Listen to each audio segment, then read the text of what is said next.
Di sebuah desa terpencil, berdiri sebuah warung makan yang selalu ramai dikunjungi. Warung itu sederhana, hanya beratapkan anyaman bambu dan berdinding kayu. Namun, aroma sambal terasinya yang khas selalu berhasil memikat siapapun yang lewat. Warung itu bernama Warung Makmur. Pemilik Warung Makmur, seorang wanita parubaya bernama Bi Inah, dikenal ramah dan murah senyum. Namun, di balik keramahannya, tersimpan sebuah rahasia kelam. Warung Makmur menjadi begitu laris bukan karena rasa sambal terasinya yang lezat, melainkan karena pesugihan yang ia lakukan. Konon, Bi Inah bersekutu dengan makhluk halus penunggu sungai di dekat desa. Setiap malam Jumat Kliwon, Bi Inah memberikan tumbal kepada makhluk tersebut. Tumbalnya bukan hewan, melainkan manusia. Awalnya, Bi Inah hanya memberikan tumbal orang-orang yang datang ke warungnya seorang diri dan tidak memiliki keluarga. Namun, lama-kelamaan, ia menjadi semakin serakah. Ia mulai memberikan tumbal orang-orang yang ia kenal, bahkan tetangganya sendiri. Warga desa mulai curiga dengan Warung Makmur. Mereka merasa ada aura mistis yang kuat di sekitar warung tersebut.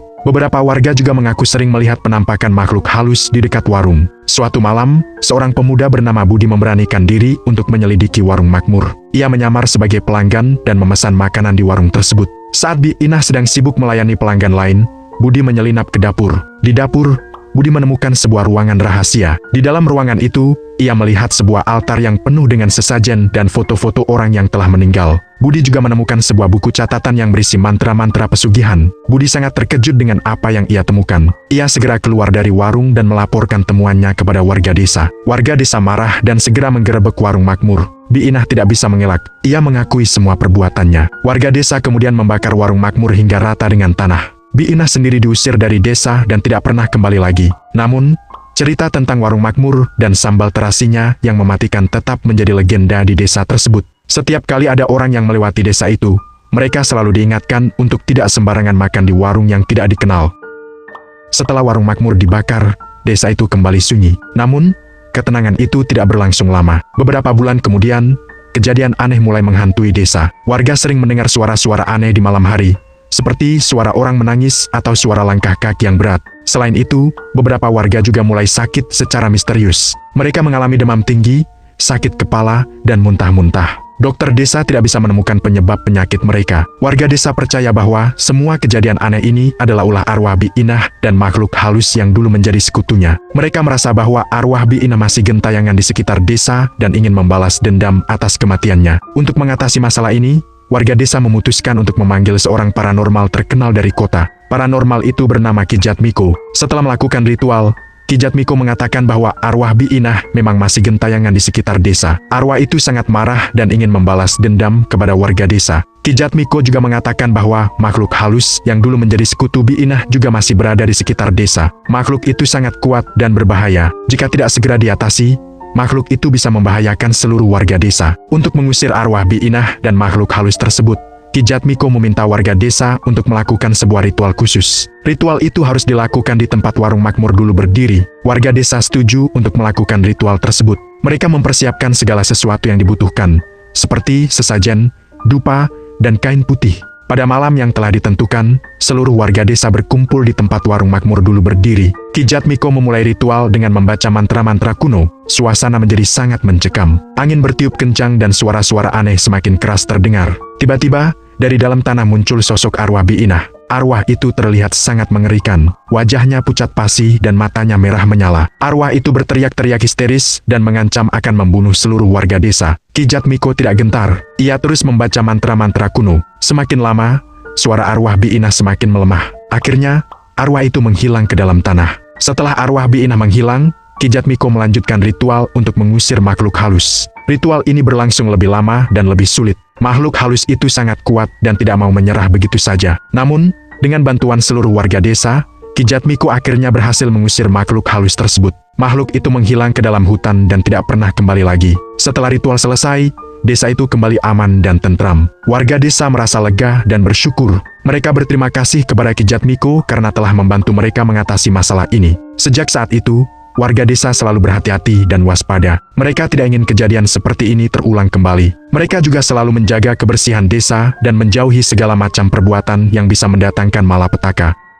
Meskipun desa telah aman dari gangguan arwah Bi Inah dan makhluk halus, trauma mendalam masih menghantui benak warga. Mereka selalu merasa was-was, seolah bahaya bisa datang kapan saja. Ki Jatmiko, sang paranormal, menyarankan agar warga membangun kembali kehidupan mereka dengan kegiatan positif dan memperkuat iman. Beberapa waktu kemudian, seorang pemuda bernama Hasan, cucu dari salah satu korban Bi'inah, kembali ke desa setelah lama merantau. Hasan adalah seorang koki berbakat yang bekerja di restoran terkenal di kota. Ia pulang dengan niat membangun kembali desa kelahirannya dan menghapus stigma negatif yang melekat. Hasan memiliki ide untuk membuka warung makan yang bersih, jujur, dan mengutamakan kualitas rasa. Ia ingin membuktikan bahwa kesuksesan bisa diraih tanpa jalan pintas pesugihan. Dengan modal seadanya, Hasan membangun warung kecil di lokasi bekas warung makmur. Ia menamainya Warung Barokah. Awalnya, Warung Barokah sepi pengunjung. Warga masih ragu dan takut untuk makan di tempat yang dulunya menjadi sarang kejahatan. Namun, Hasan tidak menyerah. Ia terus berinovasi dengan menu-menu baru yang lezat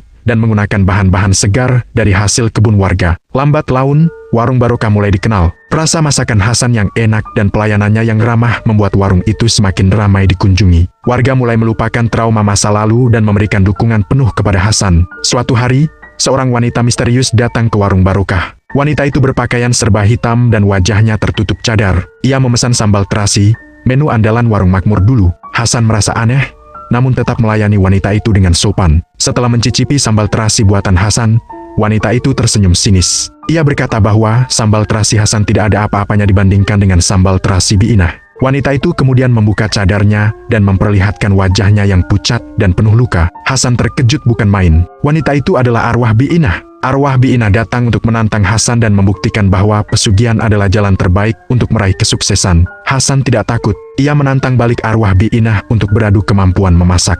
Ia yakin bahwa dengan kerja keras dan kejujuran, ia bisa mengalahkan arwah Bi'inah. Pertarungan memasak pun dimulai. Hasan dan arwah Bi'inah berlomba-lomba membuat masakan terbaik. Warga desa menjadi saksi pertarungan tersebut. Setelah beberapa jam, para juri yang terdiri dari tokoh masyarakat dan Ki Jatmiko memutuskan bahwa masakan Hasan lebih unggul. Masakan Hasan terasa lebih segar, sehat, dan penuh cinta. Sementara masakan arwah Bi'inah terasa hambar dan penuh aura negatif. Arwah Bi'inah marah dan berusaha menyerang Hasan. Namun, dengan bantuan Ki Jatmiko dan warga desa, arwah Bi'inah berhasil dikalahkan dan diusir untuk selamanya. Sejak saat itu, Warung Barokah semakin sukses dan menjadi simbol kebangkitan desa. Hasan berhasil membuktikan bahwa kesuksesan bisa diraih dengan cara yang benar dan jujur. Warung Barokah menjadi bukti bahwa kebaikan selalu mengalahkan kejahatan. Setelah arwah Bi'inah benar-benar pergi, kedamaian sejati akhirnya menyelimuti desa. Warung Barokah terus berkembang, bukan hanya sebagai tempat makan, tetapi juga sebagai pusat kegiatan sosial dan ekonomi warga. Hasan, dengan ketulusan hatinya, memberdayakan para petani lokal dengan membeli hasil panen mereka, menciptakan lapangan kerja bagi para pemuda desa, dan mengadakan pelatihan memasak gratis untuk ibu-ibu. Namun, kesuksesan Warung Barokah ternyata menarik perhatian pihak luar. Seorang pengusaha kaya dari kota, bernama Hartawan, datang ke desa dengan maksud ingin mengakuisisi Warung Barokah. Hartawan melihat potensi besar dalam Warung Barokah dan ingin menjadikannya sebagai bagian dari jaringan restorannya yang mewah. Hartawan menawarkan harga yang sangat tinggi kepada Hasan. Namun, Hasan menolak tawaran tersebut. Ia tidak ingin Warung Barokah hanya menjadi sekadar bisnis yang menguntungkan. Ia ingin Warung Barokah tetap menjadi milik warga desa dan menjadi simbol perjuangan mereka melawan kesesatan. Hartawan tidak terima dengan penolakan Hasan. Ia kemudian menggunakan berbagai cara untuk menekan Hasan dan warga desa. Ia menyebar fitnah tentang Warung Barokah, mencoba memengaruhi pemasok bahan baku, dan bahkan menyewa preman untuk mengintimidasi warga. Hasan dan warga desa tidak gentar. Mereka bersatu dan melawan segala bentuk tekanan dari Hartawan. Mereka membuktikan bahwa kekuatan kebersamaan bisa mengalahkan segala macam ancaman. Ki Jatmiko, yang selalu menjadi penasihat spiritual bagi desa, mengingatkan Hasan dan warga untuk selalu berpegang pada nilai-nilai kejujuran, keadilan, dan kasih sayang. Ia juga mengingatkan mereka untuk tidak terpancing emosi dan selalu mengedepankan musyawarah dalam menyelesaikan masalah. Suatu malam, Hartawan dan para preman menyerbu Warung Barokah. Mereka merusak warung dan mengancam akan membakar seluruh desa jika Hasan tidak mau menjual Warung Barokah kepadanya. Namun, warga desa tidak tinggal diam. Mereka melawan balik para preman dengan sekuat tenaga. Terjadilah perkelahian sengit antara warga desa dan para preman. Di tengah kericuhan, Hasan berhadapan langsung dengan Hartawan. Hartawan mencaci maki Hasan dan mengancam akan menghancurkan seluruh hidupnya. Hasan tetap tenang. Ia kemudian menceritakan kisah Warung Makmur dan bagaimana pesugihan telah menghancurkan desa. Ia mengatakan bahwa kesuksesan yang diraih dengan cara yang tidak benar tidak akan pernah membawa kebahagiaan. Hartawan terdiam mendengar cerita Hasan. Ia mulai merenungkan perbuatannya. Ia menyadari bahwa selama ini ia hanya mengejar keuntungan semata tanpa mempedulikan orang lain. Akhirnya, hartawan meminta maaf kepada Hasan dan warga desa. Ia mengakui kesalahannya dan berjanji akan membantu membangun kembali warung barokah. Sejak saat itu, hartawan menjadi sahabat baik Hasan dan warga desa. Ia membantu mengembangkan warung barokah dengan memberikan modal dan pelatihan manajemen. Warung barokah semakin sukses dan menjadi inspirasi bagi desa-desa lain. Kisah warung barokah menjadi legenda yang mengajarkan tentang pentingnya kejujuran, kebersamaan, dan perjuangan melawan kesesatan. Warung barokah menjadi simbol kemenangan kebaikan atas kejahatan, dan bukti bahwa kesuksesan sejati hanya bisa diraih dengan cara yang benar dan jujur.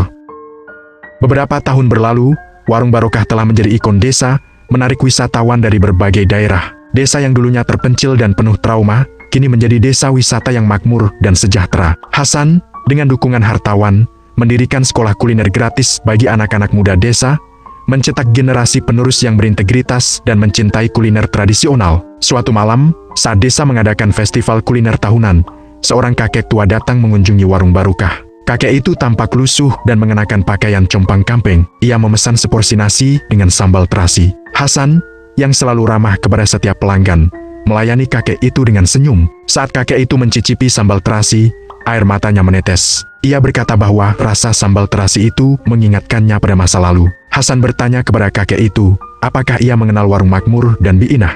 Kakek itu mengangguk. Ia mengaku bahwa ia adalah salah satu korban Bi Inah. Ia dulu adalah seorang petani miskin yang tergiur dengan janji kekayaan dari Bi Inah. Ia memberikan seluruh hasil panennya kepada Bi Inah sebagai tumbal, namun ia tidak pernah mendapatkan apa-apa. Ia justru kehilangan segalanya dan hidup dalam kemiskinan. Kakek itu berterima kasih kepada Hasan karena telah membangun kembali desa dan menghapus stigma negatif tentang pesugihan. Ia mengatakan bahwa warung barokah adalah bukti bahwa harapan selalu ada, bahkan setelah kegelapan terkelam sekalipun. Hasan terharu mendengar cerita kakek itu. Ia memeluk kakek itu dan berjanji akan terus menjaga warung barokah sebagai simbol kebaikan dan harapan bagi seluruh warga desa. Malam itu, di bawah langit bertabur bintang, Hasan merenung tentang perjalanan panjang yang telah dilaluinya. Ia menyadari bahwa kesuksesan sejati bukan hanya tentang materi, tetapi juga tentang memberikan manfaat bagi orang lain dan menjaga nilai-nilai kebaikan. Kisah warung laris karena tumbal, pesugihan di balik sambal terasi berakhir dengan pesan moral yang mendalam, bahwa kesuksesan yang diraih dengan cara yang tidak benar akan membawa malapetaka. Sementara kesuksesan yang diraih dengan kejujuran, kerja keras, dan kebersamaan akan membawa kebahagiaan dan keberkahan bagi semua orang. Dan di desa itu, aroma sambal terasi dari warung barokah terus menguar, menjadi simbol harapan dan semangat pantang menyerah bagi seluruh warga. Sebuah pengingat bahwa kebaikan akan selalu mengalahkan kejahatan, dan cahaya akan selalu mengusir kegelapan. Semoga cerita ini menghibur dan memberikan inspirasi.